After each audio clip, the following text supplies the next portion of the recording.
Uma corretora de imóveis que estava tentando ganhar a vida.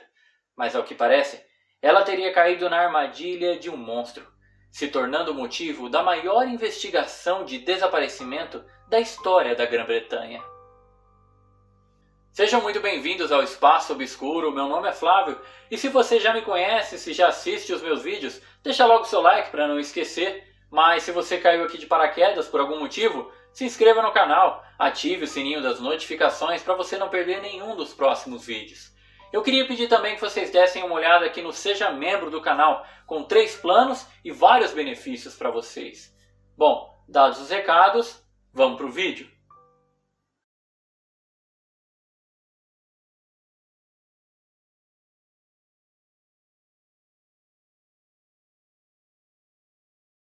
No verão de 1986, Londres estava à beira de uma explosão imobiliária, com as casas com o valor subindo mais de 20% em apenas um ano. Quando Suzy se candidatou a um emprego como corretora de imóveis, ela anotou com alegria em seu diário: "Fui contratada na hora." Em uma entrada posterior, perturbadoramente presciente, ela revelou: "A empresa me colocava na escrivaninha da janela como a mulher mais atraente. É assim mesmo, a mulher mais atraente em exposição para qualquer homem ver." Essa era Susanna Jane Lamplugh, ou simplesmente Suzy. Nascida em 3 de maio de 1961 em Cheltenham, na Inglaterra, ela cresceu em uma boa família e tinha um irmão e 2 irmãs. Eram eles Richard, Lizzie e Tenzin. Sua família sempre foi abastada, digamos assim, e ela nesse emprego como corretora já ganhava bem e tinha o seu próprio apartamento. O dia 28 de julho de 1986 começou como qualquer outro. Suzy saiu de sua casa e foi para o escritório trabalhar. Mas em plena luz do dia e na jornada de trabalho, o impensável aconteceu. Ela desapareceu enquanto mostrava uma casa para um homem em Fulham. A mãe de Suzy, Diana, que hoje infelizmente já é falecida, se lembrava de quando recebeu a notícia do escritório. "Você tem alguma ideia de onde sua filha pode estar, Sra. Lamplugh?" "Ficamos imaginando se ela poderia ter telefonado para casa para almoçar. Não quero preocupá-la, senhora, mas Susanna saiu para mostrar a casa a um cliente pouco antes do almoço e não voltou. Só queríamos verificar em qualquer lugar que pudéssemos." A sua mãe naquela hora soube que algo errado havia acontecido, porque Suzy seguia muito bem regras e regulamentos, principalmente do local de trabalho. Então era muito improvável que ela tivesse mostrado a casa para um cliente e depois disso ido para outro lugar ou fazer alguma outra tarefa sem que tivesse avisado o escritório. As anotações dela no escritório diziam que ela iria mostrar uma casa naquele momento a um tal de Sr. Keeper. Então, mais ou menos às 20 para 1 da tarde, ela saiu do escritório, pegou seus pertences e foi para mostrar essa casa. Alguns testemunhos disseram ter visto uma mulher que bate com a descrição de Suzy na Shawholds Road, conversando com um homem e depois entrando em um carro. Por volta das 18h45 da tarde, o escritório comunicou oficialmente à polícia o desaparecimento dela. Naquela mesma noite, o carro que Suzy estava, que era um Ford Fiesta branco, foi encontrado mais ou menos a 800 metros da casa que ela iria mostrar. O carro estava em frente a uma outra propriedade que também estava à venda. O carro estava com a porta destrancada, mas as chaves não estavam lá dentro. O que estava lá, bem no compartimento da porta do carro, era a bolsa de Suzy.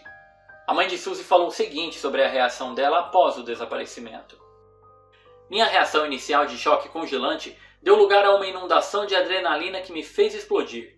Devemos encontrá-la. Fisicamente, toda essa energia deve ser direcionada para a ação.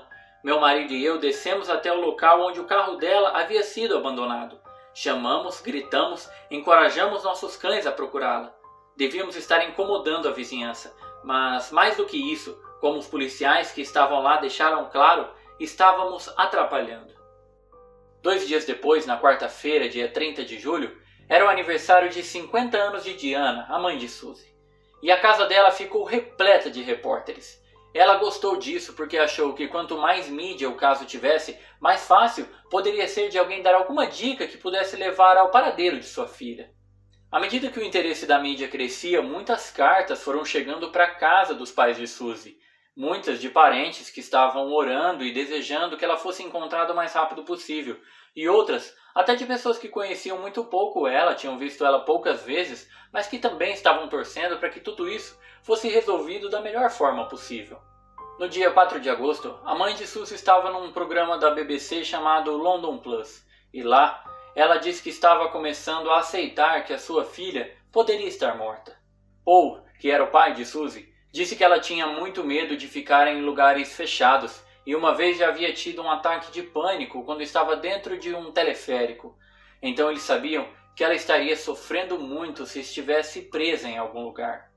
Então eles consideravam mais fácil pensar que ela já havia morrido do que ela ainda estava viva sofrendo na mão de alguém. O ano era 1993 e 7 anos já haviam se passado desde o desaparecimento de Suzy.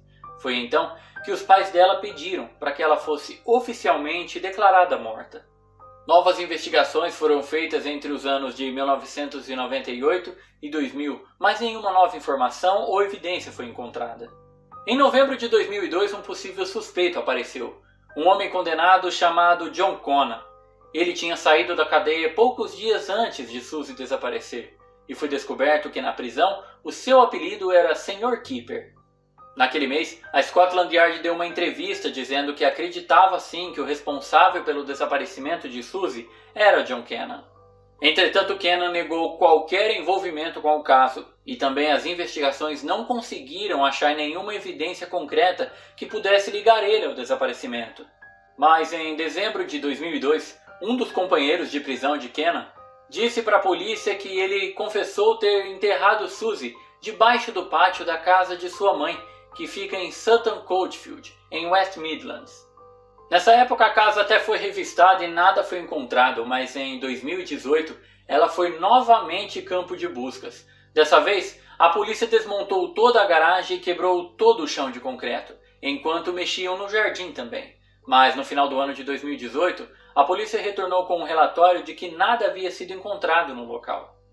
Em agosto de 2019, a polícia recebeu uma denúncia lá da época do desaparecimento, de que alguém teria visto um homem que bate com a descrição de John Cannon jogar uma mala grande no canal Grand Union. Mas em 2014 o canal já havia sido campo de buscas para um outro caso, e nada foi encontrado ali. Como eu disse lá no comecinho do vídeo, esse foi o caso de desaparecimento com maior cobertura da mídia da história da Inglaterra.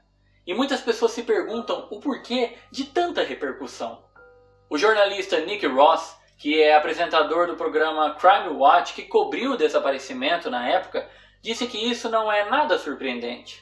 Ele disse que os britânicos têm um tipo de fascinação por esse tipo de crime, inclusive quando os afetados são pessoas felizes e de família rica.